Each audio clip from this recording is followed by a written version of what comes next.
Pumasok na si Sabrina sa trabaho at dumiretso sa locker room. Oh, nandito na pala ang babaeng makapal ang mukha. Bungad ni Diana habang papasok si Sabrina. Diana, pwede ba? Itiko mo yung bibig mo. Hindi ka naman inaano ng tao, ang init ng ulo mo sa kanya. Depensa naman ni Arlene. Kaya nga, hindi ka naman inaano at hindi naman niya inaagaw sa Eric sa'yo. Anong ipinuputak-putak ng mutsi mo dyan? Inis na sabat naman ni Branda. Hayaan nyo na siya. Baka hindi lang yan love ng mama niya kaya ang sama na ugali. Sagot naman ni Sabrina na nagpainit ng ulo ni Diana. Susugurin niya na sana si Sabrina para sa bunutan pero nakaiwas ang dalaga kaya imbes na buhok ni Sabrina ang mahawakan nito ay humampas ang mukha niya sa locker. Mabuti na lang at hindi ganoon kalakas. May araw ka din sa akin, Sabrina. Huwag mong sabihin na madami kang kakampi dahil sisiguraduhin ko na masisira ko ang buhay mo. Pagbabanta sa kanya ni Diana, saka ito naglakad palabas ng locker room at naiwan ang magkakaibigan na nagtatawanan. May araw ka din, Sabrina, at sisiguraduhin ko sa'yo na masisira ang buhay mo. Panggagaya pa ni Arlene sa sinabi ni Diana, kaya ang lakas ng tawanan nila. Nagsimula na sila magtrabaho at pumunta na sila sa kanya-kanya nilang toka. 5 kwarto ang nakatoka ngayon kay Sabrina na kailangan niyang malinis, kaya nagmamadali na siya. Pagka pananghali ay pinatawag silang lahat sa opisina ni Ma'am Gina para ibigay ang payslip nila. Excited na ako sa sahod natin ngayon. First time ko makakatanggap ng sweldo kaya masayang-masaya talaga ako. Kwento niya sa dalawa niyang kaibigan. Anong balak mo sa unang sahod mo? Tanong ni Arlene. Balak kong patayuan muna si nanay ng maliit na tindahan sa harap ng bahay namin. Para kahit paano, hindi agad maubos ang sahod ko at may pagkukunan kami araw-araw ng pambili ng gamot ng kapatid ko at ng tatay ko. Wow, ang galing naman. Tama yan, friend. Para may income pa din sila kahit nasa bahay lang. Sayang, no? Hindi natuloy ang party ni Sir Vincent. Pero balita ko may party daw mamaya sa penthouse niya. At ikaw yata, Sabrina, ang isa sa magsuserve doon. Baling ni Brenda. Oo, kasama kong kaibigan ko. Kaya kailangan ko matapos agad ang trabaho ko para makapaghanda ako. Kailangan ko pang maligo dahil nakakahiya naman kung umipawis akong harap sa kanila. Balita ko puro mayayaman ang bisita ni Sir Vincent, kaya dapat mukha ako malinis. Natatawang sabi ni Sabrina. Matapos na ang duty ni Sabrina sa hotel, inaayos niya na ang gamit niya at balak niyang iwan muna ito sa locker. Dadaanan niya na lang mamaya pag pauwi na sila ni Kat pagkatapos ng party ni Vincent sa kanyang penthouse. Matapos niyang may ayos ay lumabas siya ng hotel para tingnan kung nandoon na si Kat. Sakto naman ang paglabas niya. Bababa na ng jeep si Kat kaya kinawayan niya ito. Bakla, ano, ready ka na ba? Nandito na yung damit na susuot mo. Maliligo ka pa ba? Tanong sa kanya ni Kat. Tara na, doon tayo sa office ni Ma'am Gina. Doon ako makikiligo. Pumasok na magkaibigan sa loob ng hotel at dumiretso sa office ni Ma'am Gina. Kumatok si Sabrina sa pinto at nang marinig niya ang boss ng kanyang supervisor ay sa kanya tuluyang binuksan ang nakapinid na pinto. Ma'am, pwede po ba ako makaligo sa banyo mo? Tanong ni Sabrina. Sure. Siya bang kasama mo na mag-serve sa party ni Sir Vincent? Yes po, ma'am. Kaibigan ko po, si Kat. Pakilala niya sa kanyang kaibigan. Bukas pala, kahit hindi ka na pumasok. Malamang late na kayo makakauwi niyan. Ang mga kaibigan kasi ni Sir, may mga nakabook dito sa hotel kaya check na baka madaling araw na sila pumunta sa mga rooms nila. Sabi sa kanila ni Ma'am Gina. Naligo na si Sabrina at ilang minuto lang din ay lumabas na siyang nakabihis. May blower naman si Ma'am Gina kaya ipinagamit ito sa kanya. Kinulot din nila ang buhok ni Sabrina na sadyang bumagay naman sa kanya. Dahil gandang-ganda sa kanyang supervisor niya kaya inayusan pa siya nito. Nilagyan siya ng light makeup at saka lip tint na lalong nagpatingkad ng ganda niya. Oh, Sabrina, parang ikaw na ang may birthday. Napakaganda mo. Buong paghanga na tura ni Kat. Siya nga, Sabrina. Baka tuluyan ang mabaliw sa'yo si Sir Irvin yan. Natatawa namang sabi ni Ma'am Gina. Naku ma'am, malabo pong mangyari iyan dahil ang crush ni Sabrina ay si Sir Vincent. Madaldal na sabi ni Kat. Bigla na lang siyang hinampas ni Sabrina kaya napatawa ng malakas si Gina. Siya nga ba, Sabrina? Si Sir Vincent na crush mo? Tuwang-tuwang tanong sa kanya. Naku ma'am, crush lang naman po. Napupugian lang po ako sa kanya noong nakita ko ang picture niya doon sa mansyon nila Madam Claudia. Depensa niya naman. Sa bagay, wala namang masama. Hindi mo naman siya aagawin sa girlfriend niya. Pagsang-ayon naman ni Gina. Mag-aalas 5 na nang umakyat sila ni Kat sa penthouse na Vincent. Nagulat sila nang madatnan nilang nandoon si Diana. Anong ginagawa niyo dito? Mataray na tanong sa kanila ng dalaga. Sila pala makakasama mo mag-serve dito para sa bisita ni Sir Vincent, Diana. Pakiusap, yung pagiging warfort mo ipakitabi-tabi muna. Hindi mo pwedeng awayin dito itong si Sabrina. Kahit ngayon lang, ipakita mo na may breeding ka. Sabi sa kanya ni Ma'am Gina. Agad namang tumango ang dalaga kaya nakampante si Sabrina. Nagsimula na silang mag-ayos at may bisita na nga din na dumarating. Sabrina, you're here. Ito na yata ang pinakamagandang birthday party na napuntahan ko. Pabirong sabi ni Irvin kay Sabrina. You look so beautiful. I was amazed with your simple, yet so elegant beauty. Muling papuri ni Irvin. Padami na ng padami ang bisita at lumabas na din sa kwarto si Vincent kasama ang girlfriend nitong si Amira. Oh, mukhang naka-round 2 muna kayo bago lumabas ah. Pangasar ng mga bisita na Vincent sa kanya. Sabay-sabay nagtawanan ng mga bisita ni Vincent. Sila Sabrina, Kat at Diana naman ay abala sa pagbibigay ng cocktail drinks sa mga babaeng kasama ng mga kalalakihan. Ang ibang mga walang kasamang girlfriend ay si Sabrina lang ang bukang bibig na ikinaiinis ni Diana. Tabi, pwede ba Sabrina? Doon ka lang sa kusina maglagi. Doon sa walang nakakakita sa'yo. Huwag kang pahara-hara dito at nakakainis yung pagmumukha mo. Pabulong na sabi ni Diana kay Sabrina. Alam mo, ikaw lang naman naiinis sa akin eh. Palibhasa kasi gusto mo ikaw ang purihin nila at hindi ako. Bakit ba hindi mo matanggap sa sarili mo na mas lamang talaga ako ng ganda kasi sa'yo? Sabi nga diba, truth hurts. Kaya ka naiinis kasi ayaw mong tanggapin ang katotohanan na mas maganda ako kaysa sa'yo.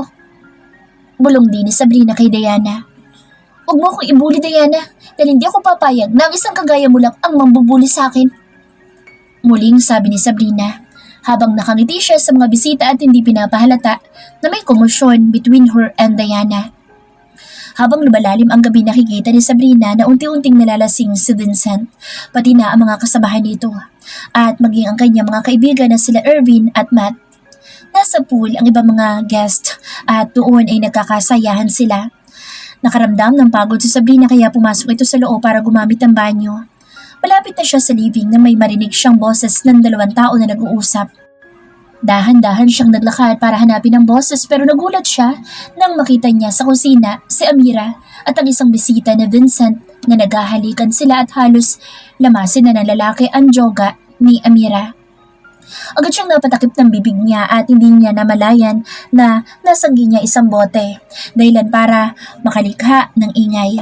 Nakita siya ni Amira at mukhang hindi man lang ito natinag na may nakakita sa kanila.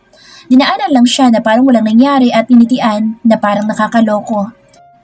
Hindi naman mapakali si Sabrina dahil sa nasaksihan niya. Habang girlfriend siya ni Vincent ay nakukuha niya makipaglaplapan sa ibang lalaki sa mismong penthouse at birthday pa ng boyfriend niya. Nakakaloka, sabi ni Sabrina sa sarili niya. Ipinagsawalang bahala muna ni Sabrina ang nakita niya. Ginawa niya ang trabaho niya at nakikita niyang masama ang tingin sa kanya ni Amira. Mag-alauna na ng madaling araw nang isa-isa nang nagsialisa ng mga bisita. Lasing na din ng mga kaibigan ni Vincent at maging siya ay lasing na din. Nagtataka si Sabrina kung bakit lasing na nga ay lalo pang binigyan ni Amira ng alak. Imbis na pupuntahin na sa kwarto ay lalo niya pang nilalasing. Pero sila ng kainuman, nang kahalikan niya kanina ay parang tuwan-tuwa pang makita na nalalasing sila. Sabrina! Tawag sa kanya ni Diana. Lumingon naman siya at inabutan siya nito ng isang juice. Wala ng bisita. Halika at tikman natin itong latest drink nila. Sabi ni Ma'am Amira, masarap daw ito. Sabi ni Diana sa kanila ni Kath. Bakla, pwede bang mauna na ako? May emergency sa bahay. Isinugod daw sa ospital si tatay. Kailangan kong puntahan. Tapos na naman ang party, baka pwedeng mauna na ako. Natatarantang sabi ni Kat kay Sabrina. Dahil kita naman ni Sabrina ang kaba at takot sa mukha ni Kat ay pumayag na siyang magpaiwan. Dalawa naman sila ni Diana at pagliligpit na lang sila. Kaya hinayaan na niya ang kaibigan na umalis. Habang nagliligpit si Diana at Sabrina ay panay din ang bigay ni Diana ng alak sa dalaga. Kaya bago pa matapos ang pagliligpit nila ay hilong-hilo na ang dalaga. Bago pa siya tuluyang mahilo ay nagawa ni Sabrina na maihatid sa pad nila si Matt at Irvin. Pagbalik niya sa penthouse na Vincent ay nakita niya na muling naghahalikan si Amira at ang kasama nito. Lumapit kay Sabrina ang dalaga at iniabot sa kanya ang isang shot ng alak. Pilit siyang tumatanggi pero tinakot siya nito. Inumin mo na. Kapag hindi mo yan ininom ay wala ka ng trabaho bukas at wag na wag ka na magtatangka magsalita tungkol sa nakita mo. Kung hindi, Pamilya mong babalikan namin. Sabi ng lalaki na kahalikan ni Diana. Nanginginig na kinuha ni Sabrina ang baso ng alak at inubos niya ito. Good girl. Tonight is your very memorable night. Pagising mo bukas, magbabago ng buhay mo. Nakangiting bulong sa kanya ng dalaga.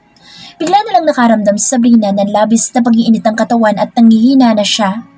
Naramdaman niyang may bumuhat sa kanya at ipinasok siya sa kung saan, hanggang sa tuluyan na siyang nawalan ng malay tao. Sabrina's POV. Nagising ako dahil sa isang bagay na nakadagan sa akin. Hindi ko alam kung ano ito.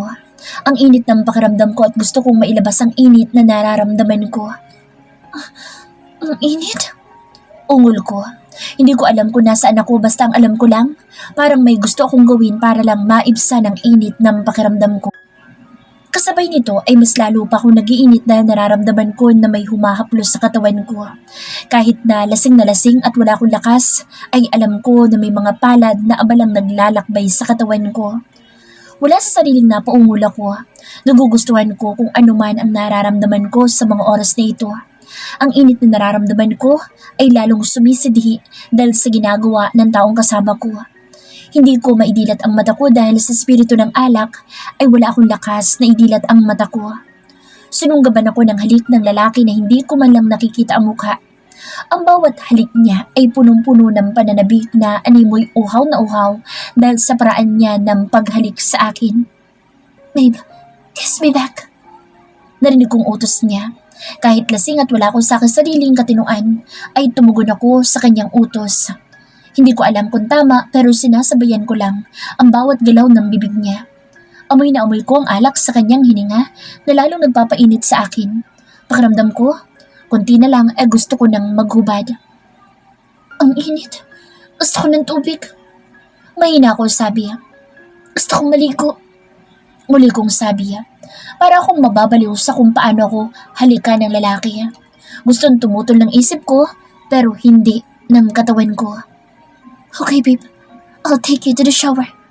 Mahinang bulong na sabi na lalaking kasama ko. Pilit kong idinidilat ang mata ko para makilala ko siya pero puro dilim lang ang nakikita ng mata ko. Binuhat niya ako at ipinasok sa banyo. Agad kong hinubad ang pantalon na suot ko pati na ang t-shirt ko, saka ako naglakad papunta sa shower. Biglang naging maliwanag sa loob ng banyo dahilan para makita ko ang buong paligid. Dahil sa mainit na pakiramdam ay agad kong binuksan ang shower at tumapat ako dito at hindi ko na nilagay sa warm dahil gusto ko ay malamig para maibsan ang kakaibang init na nararamdaman ko. Habang naliligo ako may mga bisig na pumulupot sa akin. Amira, I want you so bad. Malambing na bulong na lalaki sa aking punong tenga. Nawawala na ang tama ng alak na ininom ko kaya bigla ako nagulat. Humarap ako sa lalaki at laking gulat ko nang makita ko si Sir na humahaplos sa buong katawan ko. Kahit na nag-iinit ako ay alam kong mali ito kaya tinulak ko siya pero hindi siya natinag. Hindi niya pa ako nakikita dahil nakapikit pa rin siya habang ang dalawang kamay niya ay patuloy sa paglakbay sa aking katawan. Sir Vincent, nahihirapang sambit ko sa pangalan niya. Agad naman siyang nagdilat ng kanyang mga mata at kumurap-kurap na tiningnan ako. Halata panlasing siya dahil kukurap-kurap ang mata niya.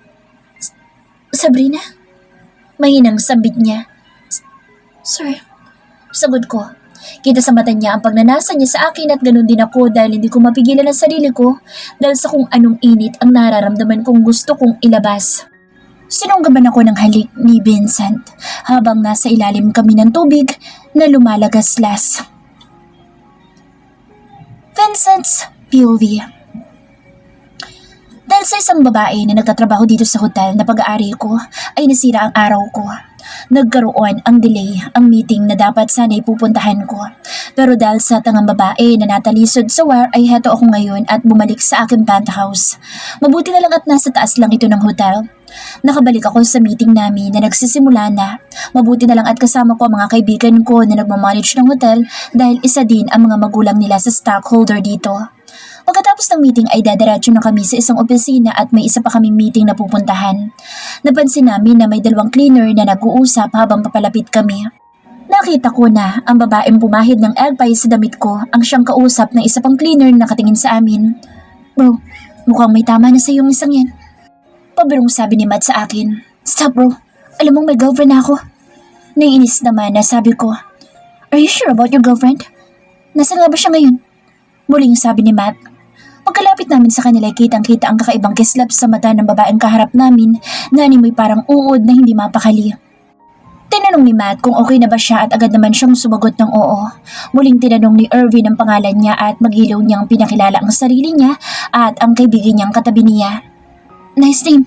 Paano ba yan? Mauna na kami at may meeting pa kaming kailangan puntahan. Pasensya ka na dito kay Vincent ha? Baka crush ka lang nitong kaibigan namin kaya mainit ang ulo niya sa'yo. Sabi ni Irvin na ikinatulala ni Sabrina. Habang papalayo na kami ay inaasar pa ako ni Matt sa Sabrina na iyon. Stop teasing me bro. I have a girlfriend and ayoko magkaroon ng problema sa amin dalawa. Ani ko sa aking mga kaibigan. Okay, kung ayaw mo ako na lang maliligaw sa kanya. Sabi ni Irvin. Seriously? Gulat na tanong ko kay Irvin. You know me bro. I'm not into women, but this time, I know I found the right girl for me. Bahala ka. But I'm telling you, those kind of girls is like a leech. Peperahan ka lang, tapos lolokohin kapag may nahanap na silang iba. Panguyam kong sabi sa kanya. Bro, hindi lahat ng mahirap kagaya ng mga nakarelasyon mo. Wala yan sa estado ng buhay, kaya mayaman o mahirap. Kung gusto kang lokohin, lolokohin ka. Pero ang mga kagaya ni Sabrina, nakita mo namang nagsisikap sa buhay at hindi ginagamit ang sarili para makakuha ng mayamang lalaki na susuporta sa kanya. Ang mga kagaya niya ay mga babaeng hindi maluloko. Giit ni Irvin. Hindi nila ako masasisi dahil ilan na bang kagaya nila ang nanloko sa akin. Alam nila kung gaano ako nasakta noong iwan ako ng aking unang kasintahan. Lahat ginawa ko para sa kanya. Binigay ko lahat ng hiningi at maging ang mga pagpapagamot sa magulang niya sinagot ko. Pero sa huli, pinagpalit lang din ako sa iba. Sa ngayon sa Amira lang ang nakikita kong babae na matino at lahat sila'y pare-pareho na. Kinabukasan ay maaga akong nagising. May early meeting ako ngayon kaya maaga akong bumaba ng penthouse ko. Dinaanan ko na din ang mga kaibigan ko dahil kasama ko sila sa meeting. Naglalakad kami sa pasilyo ng hotel na makarinig kami ng komosyon. Mabilis naming nilapitan ang guest na may kaaway na isang cleaner. Agad naming nilapitan at pilit na pinapakalma ang guest na babaeng galit na galit dahil binunggo daw siya ni Sabrina. Siya na naman. Agad din namang nagpaliwanag ang asawang Amerikano na walang kasalanan sa Sabrina dahil asawa niya ang hindi nakatingin. But she insisted that it was Sabrina's fault. I had no choice but to give her compensation so that she would keep her silence. Bilang isang businessman, pinashoulder ko kay Sabrina ang nagastos sa bill ng guest na nagreklamo. Alam kong malinaw naman na wala siyang kasalanan pero gusto kong makaganti sa ginawa niya sa akin. Pinatawag ko siya sa aking opisina at sinabing ikakaltas ko sa sahod niya ang 6,000 na bill ng guest. Mariin niya itong tinutulan at sinabi na malaking halaga ang 6,000 para lang sa kinain ng guest. Sinabi niya pa na isang buong budget na daw nila ang halagang iyon. Kaya hindi siya papayag na siya ang magbabayad. Pero sa huli ay wala siyang nagawa. Masama ang loob na lumabas siya ng opisina ko. Bro, seryoso ka ba na ikakaltas mo sa sahod niya iyon? Alam mo wala siyang kasalanan sa nangyari. Bakit siyang kailangang magbayad? Kung gusto mo ako na magbabayad kahit triplehin ko pa. Sabi sa akin ni Irvin. Alam ko ang seryosong kaibigan ko kay Sabrina kaya ito na awa sa dalaga.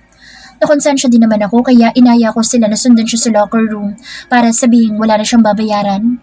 Pagpasok namin sa locker room nila ay nakita namin siyang nakaupo sa lapag at galit na galit.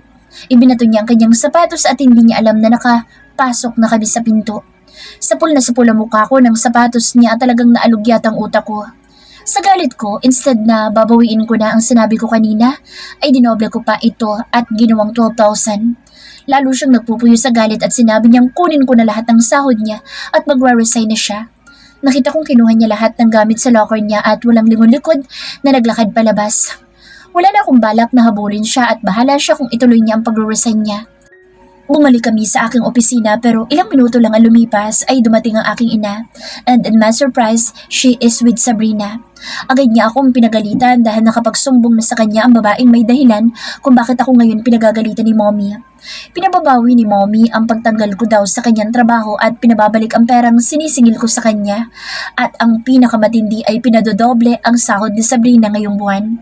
Wala akong nagawa kundi ang sumang-ayon sa gusto ng aking ina. Shit! That woman is an asshole! Galit na galit kong sabi.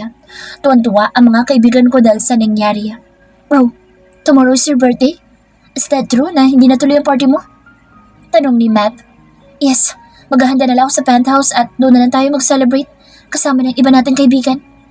Oh, that's good. At least, small gatherings lang magaganap. At hindi na natin kailangan na magbihis pa na magagara. Ani pa ni Irvin.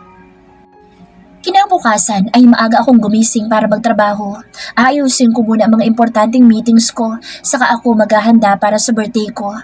Mamaya ay darating din si Amira para tulungan ako sa mga guest at may kasama din daw siyang pinsan niya na lalaki. Bandang 4:00 na nang dumating si Amira kasama ang hindi ko kilalang pinsan niya. Inaya ko sila sa penthouse para doon muna magpahinga. 6:00 pa ang simula ng party kaya may 2 oras pa silang magstay sa penthouse. Babe, sino magsuserve sa mga guest mo mamaya? Tanong ni Amira. May kinuha si Mommy na 2 cleaner. At may isa pa. Bale, 3 sila. Sagot ko. Dahil maaga pa naman ay inaya ko sa Amira sa loob ng silid ko. Babe, I miss you. Malambing ko sabi pero bigla siyang umiwas sa akin. Babe, later na yan. Darating pa ang mga bisita mo. Ayoko naman na magmukhang kagagaling lang natin sa, alam mo na. Mahinang sabi ni Amira. Wala naman sigurong masama, di ba? Besides, girlfriend naman kita at malapit na tayo magpakasal. Sabi ko sa kanya. Agad niya ako niyakap at kinintala ng halik sa akin labi. Yes, I know naman. Ang sa akin lang ay pwede naman natin ipagpaliban muna ang pagsasex. Pwede naman na pagkatapos ng party natin gawin iyan. Malambing niyang sabi. Wala na akong nagawa kundi ang pumayag sa gusto niya. Pumasok na ako sa banyo para doon ay maligo at ilabas ang init na nararamdaman ko kanina pa sa kanya. Pagsapit ng 6:00 ay isa-isa na nagdadatingan ng mga bisita. Ganoon din ang 2 kong kaibigan. Puro mga friends namin ang kasama namin. Ngayong birthday ko, kasama ang partner nila. Lumabas na kami ng room ko para salubungin ang mga bisita ko. Gaya ng inaasahan, katakot-takot na pangaasar ang inabot ko sa kanila. Nagulat ako nang makita ko si Sabrina na nandito sa party. Biglang may kung anong nabuhay sa akin dahil napakaganda niya sa suot niyang puting t-shirt at skinny jeans. Simple pero may dating. Agad ko namang sinaway ang sarili ko dahil alam kong interesado na sa kanya ang kaibigan ko at kasama ko ang girlfriend ko. Masaya kaming nag-inuman, kwentuhan at asaran. Ang bawat bisita ko ay masayang nag-iinom. Malalakas na tawanan at asaran ang maririnig sa buong pool area dito sa aking penthouse. Hindi din nakaligtas sa akin ang papuri nila kay Sabrina at ang mga kalalakihan na walang kapareha ay gusto siyang makilala. Pero bilib ako sa kanya dahil siya ang umiiwas at magalang na nagkipag-usap sa mga kaibigan ko. Lumalalim na ang gabi at madalas na nawawala si Amira sa tabi ko. Dahil busy ako ay hindi ko na napapansin na halos hindi ko na siya katabi. Napansin ko na lang nakasama niya ang pinsan niya na lumabas galing sa loob ng penthouse at tumabi sa akin. Napapansin kong panay ang sali niya ng alak sa baso ko. Babe, hindi mo naman gustong malasing ako. Baka naman hindi na ako makabayo mamaya pag natulog na tayo dahil sa ginagawa mo. Biro ko. Nagtawa na ng mga kaibigan namin, maging sa Amira ay tumawa din. Babe, makakabayo ka pa. Remember kung gaano ka kalakas. Kaya mo pa akong imbalibag mamaya sa kama. Malandi namang sagot ng girlfriend ko, kaya lalo akong nakaramdam ng pag-iinit ng katawan. Hindi ko na malaman ang oras ng isa-isa nang mag-uwian ang mga bisita dahil sa sobrang kalasingan ko. Iba ang pakaramdam ko ngayon. Alam ko lasing ako pero ang libido ko ay kakaibang init ang nararamdaman ko. Dahil doon ay bigla akong tumalon sa pool para matanggal ang init na nararamdaman ko. Tahimik na ang buong paligid, maging sa Amira hindi ko na nakikita. Baka nasa silid na siya at hindi na kinaya ang antok. Ganoon naman iyon. Madalas akong iniiwanan kapag lasing na ako. Umahon na ako sa tubig pero hindi nabawasan ang init na nararamdaman ko. Kailangan ko itong mailabas. Tahimik akong pumasok sa loob. Wala nang katao-tao. Dumiretso ako sa aking silid at hinubad ko na ang saplot na suot ko at nahiga sa kama. Madilim lang ang paligid dahil dim light lang ang nakasinding ilaw. May babaeng nakahiga at mahimbing na natutulog. Sigurado akong si Amira iyon dahil sa pagod. Malamang nakatulog na siya. Lumapit ako sa kanya at nakikita ko na pinagpapawisan siya. Umuungol siya pero hindi ko alam ang sinasabi niya. Pinaglakbay ko ang kamay ko sa kanyang buong katawan. Nakarinig ako ng impit na ungol kaya mas lalong nag-init ang pakiramdam ko. Inilapit ko ang labi ko sa labi niya at buong pagkasabik na hinalikan ko siya. Third person's POV. Umaga na magising si Sabrina na walang kahit ni isang saplot at masakit ang gitnang bahagi ng kanyang katawan. Pilit na idinidilat ang kanyang mga mata. Ramdam niya sa sakit ng kanyang kasalanan na parang pinupunit. Napakunot ang noon niya nang makitang wala siyang kahit anumang damit na suot. Kahit sobrang bigat ng kanyang pakiramdam ay pinilit niyang bumangon. Anong ginawa ko? Sabrina, isipin mo ano nangyari kagabi? Naluluha niyang tanong sa kanyang sarili. Pilit niyang hinahanap ang mga damit niya at isa-isa iyong sinuot. Palabas na sana siya ng kwarto nang biglang magsalita si Vincent. Thank you for a wonderful night with you. Did you enjoy what you planned? Sarkastiko sabi ni Vincent. Anong plinano? Anong sinasabi mo? Takang tanong niya. Di ba plinano mong may mangyari sa atin kagabi? Ikaw ang naglagay sa inumin ko ng arousal pill at saka ka pumasok dito sa kwarto ko. Bakit mo ako pinagbibintangan? Tingin mo gusto ko may mangyari sa atin? Sir, ako ang nawalan dito, hindi ikaw. Mariing sabi ni Sabrina. Hindi ba't ito naman talagang plano mo? Tapos ano, hihingi ka sa akin ng pera? Mapang insultong sabi ni Vincent. Sabay tayo na hindi malang nag-abalang takpan ang kanyang hinaharap at naglakad papunta sa kanyang bag at kinuha niya ang kanyang checkbook at saka naglagay ng 500,000 na halaga.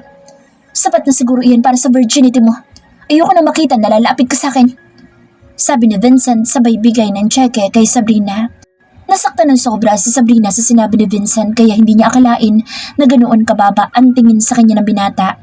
Oo, mahirap siya pero kahit kailan hindi siya naging mukhang pera. Dahil para sa kanya, dapat mong paghirapan ang bawat sintimo na gagastusin mo. Madami na nag-alok sa kanya ng mga bagay na mamahalin, maging pera pero hindi siya nasilaw. Bagkus nagtatrabaho siya ng husto para maibigay ang pangangailangan ng kanyang pamilya. 500,000? Pwede na. Pero yung matandang huling nag-offer para makuha night stand ko, worth 2 million in cold cash. Parang ang liit naman yata ng offer mo. Sabi ni Sabrina habang nakangisi siya kay Vincent. Itinaas niya ang tseke sa kanya ito pinunit sa harapan mismo ni Vincent na ikinagulat ng binata. Masyadong mababa ang tingin mo sa akin.